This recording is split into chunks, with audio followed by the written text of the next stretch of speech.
drill down on this year? Well, I think probably the piece in this conversation that got left out a little bit along the way is we studied ourselves first. And we came out of spring last year not feeling great about how we were tackling. And so trying to do some self-evaluation. Luke and Chris were having conversations about that and searching for ways to improve. And that's where we came along the stuff that we had from the Seahawks and then modified it to fit us and to fit how we do our business and study other people as well. I think it's been extraordinary. It's a game changer for us, I think, and I think it's something that we continue to study and look at ways to get better, ways to drill it better. I do know this. I can't imagine anybody tackles more in the country than we do. 2 days a week we got live tackling in season and right now every day in spring. And you're going to get better at the things you do the most. It's identified as a critical skill for all of us, and we've worked really hard. So I think that we're going to continue to improve. Is there anything that's equivalent to that this season that you're looking to take a big step in? Something that you've studied and maybe want to make a point of emphasis this year? Probably nothing we want to share, but that's a great question. I mean, that's what you do, right? You study the ways to improve the things, and I think there are things that we're actively looking at. It's a great question. Next year at this time, I'll tell you all about it. Back row right, Clay. Question for Coach? If not, It's okay, Clay. I'll skip it. Who's had the best spring in your unit? Eli. Eli was coming off of an illness last year in the spring and didn't have any idea how he was going to play. I thought he had a very good season, but I think he's had a much better offseason in spring than he's ever had. And his growth physically, but also his growth as a leader and as a player, he's not finished, and he knows that, and we talk about that all the time. But he has had a really, really good spring. Really excited about it. Can he be a lockdown type of player, or is that just I think he can be very, very good. I would like to say that all of them better be, because that's the coverage we play. So but he's had a really good spring. Real excited about it. back row left, Steve. Yeah, Coach, just the other position, it seems like you have 3 guys there. Just how's that gone? Who's lined up and really performed well there at that other cornerback position? Garyon has had a very good spring. Garyon's put on weight. He's put on strength. He showed up at 168 pounds. He's 190 pounds. He's a very fast player. His skill set continues to improve. I love my room right now. I love my unit. They are really working at the craft. They're studying themselves. They're grading themselves every day. They show up ready to work. And so Garyon has had a great spring. Damon Webb, this is his first spring. Sometimes people forget that stuff with those freshmen. It's a first spring for him. And so it's a lot, and it's hard. He's playing corner and nickel. He's handling it extremely well. One of the most competitive players on the team. Marshawn is still coming off the injury. And so we're hoping that next week, Marshawn is going to do some real full-speed live stuff, which will be a big week for him.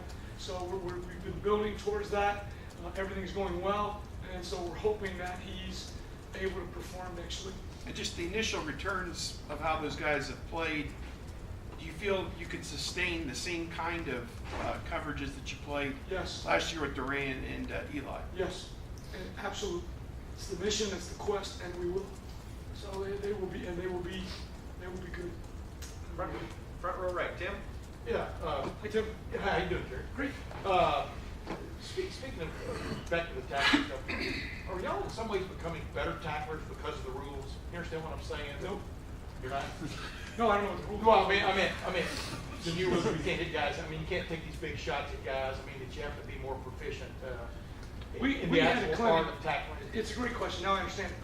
It's not really so much the rules as it is the safety of the game, right? Right. So we were in Marvin Lewis spoke to all the coaches at our clinic 2 years ago. And he talked about tackling. And he was talking about the same stuff that the Seahawks are doing. And the delivery, when you're watching it, you're thinking it's like arm tackling, which those of us who grew up in the game, everybody said never arm tackle. The whole thing about get your head across and all that stuff. Well, as the game is transformed, ain't nobody getting their head across. You better not be using your head. You better not be putting your head down. Right. And all those kinds of things. So yes, the safety of the game is what generate all the, you study rugby players, right? Because they're not wearing helmets. So they're making tackles, but they're keeping their face and their head out of there. And so that is the genesis of where it started. What we've learned is it's pretty darn effective. And like trying to continually enhance that, we think has made us better tacklers. And the other thing, I know you don't coach safeties straight up, but you get to watch them. I mean, Yep. Von Bell was talking the other day about how he's really working on being much more efficient as a tackler. I mean, how do you work on, I guess, the jump? I mean, not the jump, but the attack at the moment of truth. What are the kind of the drills y'all go through for stuff like that? Well, we do live tackling, and we do it in a variety of ways. We've got a ton of different drills. But I'm talking about tackle to the ground, which is not something that we did. And we do it individually for the most part. The reason you don't do it collectively other than scrimmage situations is because that's where an injury occurs, is when somebody gets leg whipped or something like that. When everybody's going in a scrimmage and everybody's tackling to the ground, it's not bad. It's like a Saturday.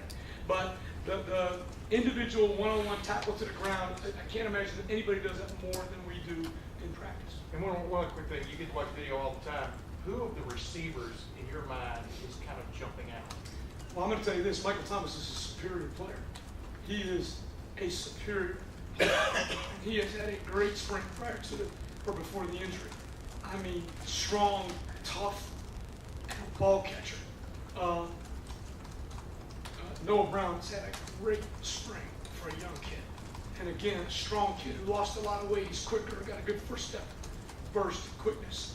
And Jalen Marshall's playing a variety of positions, which I think doesn't do anything but increase his value to the team. He's playing outside, he's playing inside, he can go in the backfield. He's got, the skill set to be able to do all of that. I think our receivers are very, very good, and I think that's what makes our corners better. Got to go against them every day. Front row middle, Bill. Hi, Bill. Hi, Kerry. Tomorrow you go back to your hometown and are honored. So my wife was asking me about a tweet that you did out yesterday, something complaining about the officials in the Final Four game or something. Possible. Just checking. They work right there. You go back to Cincinnati tomorrow. Yeah. How exciting is that for you? Very. I mean, I can still tell you the lineup of the Big Red Machine, right? Pete Rose to Joe Morgan to Ken Griffey to Johnny Benson, Tony Perez, and on, right? So, I mean, I grew up a Reds fan. I love the Cincinnati Reds. And for me to be able to go back there and be on the field and be hanging out with in that environment, and it's phenomenal for me. And still my town, so it's a special day. And related to that, you're also going to go to the White House in a couple of weeks. How about that? How do you balance that as a staff, the celebratory aspects of what you guys did, with the idea that you can't be complacent, you've got to move on from that, you've got to get ready for this year? How do you balance that? I think there's tremendous value in appreciating what you've earned. I think there's tremendous value in that. To me, that's unbelievable motivation for next year. I don't think there's a single kid that sits in this room that says, well, we get to do all that stuff, so this year's not as important. I think it's, we get to do all that stuff, let's go do it again. I'm excited to have the opportunity to go again. So I think the celebration of victory is a great motivator for the future. I discount that whole concept, that celebrating and recognizing that we won somehow hurts us for the future. We're not taking away from anything that we're doing. In fact, I find that our players are working incredibly hard right now because they want to get back. That taste of that is a whole lot better than not, because I've been there too, right?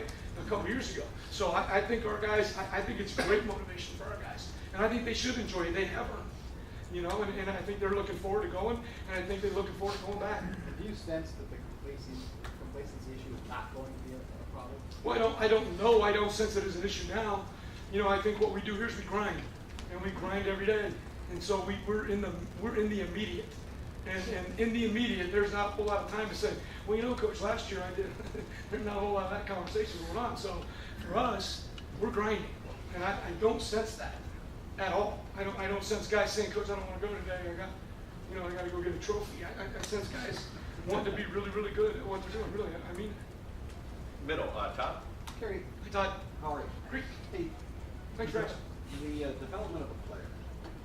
Gary on last year against Michigan State got thrown in the fire. You did. You guys made a quick move Yes. early in the game and got him out. Yep. To the point now that he's having this great spring, and as far as we know, the starter opposite of Eli. Just how does a player go from that and where he's now. Yeah, hard work, and I think to the same point, he's got the memory of that, right? So that we're talking about, oh, celebration is great motivation, so is getting your butt beat, right? And failing, and not doing what you thought you could do. What great motivation that is. And so we talk about that in very honest terms in our room. And when he trots out there on Saturday the 18th, he's got to know it's a big boy world. And you're out there on an island and you got to make those plays. And when he trots out there September 7th or whatever that day is, he's got to know they're coming to get you. You know, they saw 13 play. What happened when you went out on the field last year? They came right at you. Right, play two. Took a one play to find him. So he knows that. And we live in a big boy world out there in press quarters at the corner position. So you train and you work. There's a different level of expectation on the part of the player who feels really good that he's going to be the starter. You know, Damon Webb is nipping at his heels and he wants that job. But Garion's walking out of the locker room every morning saying, I'm gonna be that guy, right? So it's a little different level than I'm hoping I'm that guy. I might be that guy. I got a safety net. There's no safety net. You know, we're walking the rope without a net. We got to go play. And you guys get to see the quarterbacks. I mean, you get to see them. Boy, you guys love that quarterback thing. Urban said that, you know, Cardell's still an inexperienced kid. Yeah. He started 3 games. How much better is he now than he was at the end of the season in spring? Significantly. He's the biggest arm in college football. I mean, the guy he threw a field go route Saturday, I don't know, 35 yards on a rope. And there aren't very many guys that can do that, you know, and it gets there really fast. So if you're in coverage, you better know this guy's got that skill set. He's got the ability to do that. He can do that without a big windup. You know, Cardell's got a great skill set. And at the same time, his growth and maturity and in all areas, leadership, checking protections, being in charge out there is significant. And at the same time, the other two guys are getting in great work. So, you know, for me, that's the best situation in the world for us. We get to go against great quarterbacks who understand coverage. And if we make a mistake, they're taking advantage of it, and every day. And that doesn't do anything to make us better. Couple more. Third row left, Ryan. Yeah, I know you said on signing day that you prefer a cornerback to play the nickel role, generally speaking, but Tyvison Bond said that Cam's been working there a lot this spring. Yes. Yeah, my question is just, you know, you've got like 5 defensive backs coming in that are true freshmen. Is there a chance that one of them, like Eric Glover-Williams, can win the job, or even push a guy like Damon Webb out to nickel, like, you know, in fall camp? I don't think there's any question that anybody can win that job. The incoming group we expect to come play. We expect them to come compete and play. Cam Burrows came in as a corner, Right. so it's important to remember that too. The skill set required for the nickel and really the safeties in the system that we're playing right now is specific, and we've got to have a bunch of guys who are able to go out there and play man-to-man coverage. And so Cam is doing a great job this spring. Damon is a backup there. As we rotate through in the fall, when everybody's here and everybody's healthy, there'll be a lot of competition, and that's exciting. And there'll be a lot of competition for that spot as well. Yeah, that's last question. All right. Follow up Damon. He came here as one of the best corners in the country. Yep. How's he been able to handle just this learning process, being second right now behind Gary on it? Is moving him back to working out a nickel kind of a way to maybe see if you can find a way to get him on the field too? Oh, I expect him to play corner. I think it's a great question. I think it's competition. I think he's a very, very good football player. I think the second spring is easier for a kid than the first spring. And you got, you know, a guy who was sitting in a high school English class last year at this time, going through spring is different than fall, you know, and so he's got a lot. He's sucking from a fire hose because he's playing 2 positions, and we're going and hard and physical. He's playing really well. So I have every expectation that he's going to play. He has 16 production points in Saturday scrimmage. He graded out as a champion. He's going to play a lot of ball, whether it's at corner or nickel. He's a football player. Good question. And last question, Doug. Doug? Hey, Kerry. You talked about Marshawn hoping to get him back on the field. What's it been like for him having that injury? I mean, you talk about there's all this competition that's going to be there. How has he sort of handled having to battle through that before he gets a chance to really? Yeah, I think it stinks. I think, you know, when you're an elite athlete, the last thing you want to do is sit on the bench and not do anything. So he's in every meeting. He's engaged in every meeting. He's talking coverage. He's working right now. He's out there working off to the side, doing work with Armani, doing work with the trainers. He gets in, he had in 6 periods today, none of them what you would consider to be full speed kind of burst periods, but he is doing that off to the side. I think he's hungry. I think he's tired of sitting around, and I think those are dangerous guys. I can't wait to see him play. And he's a big, strong corner that's going to be in my opinion, a dynamic football player. And so we're very excited. You know, I saw enough of him before he had the surgery to know that this guy can play. So I think that the transition in the next 2 weeks is important for him, and then summer's going to be critical. But expect him to play. And when you have two safeties like Tyvis and Vaughn, Yeah, isn't that fun? I think to describe them as confident probably is Yeah. beyond. What is that, as you guys work together as a secondary, work together as a defense, what does that do to have two guys in the back end? Here's what you want as a corner. You want clarity, right? Coach talks about clarity of purpose all the time. So everything that we're doing out there is being driven by something, and somebody's in charge of it. And so in our system, it's the safeties. So if I'm the corner, I want clarity from my safety. I love a guy who looks over there and says this, whatever it is. And he knows, because now I know he knows what he's doing, right? And that communication is invaluable. You get a guy who looks at you and you're not sure, and now that's not fun. And I'm a corner, I'm Eli Apple, and I look over, whether it's Vaughn or Tyvis, and we're having that communication, man, that's exciting. And that confidence breeds confidence. And I don't think the guys in my room lack it. And so right now, you got a bunch of guys out there that feel like, I think they feel good about playing with each other, but you're absolutely right. A confident safety, a general, a leader, a guy stands out there and directs traffic with clarity, makes a corner's life wonderful. It makes all our life wonderful. And they're doing a great job with it. Coach, thank you very much. Hey, great. Thank you very much. You guys have a great day. Thank you very much.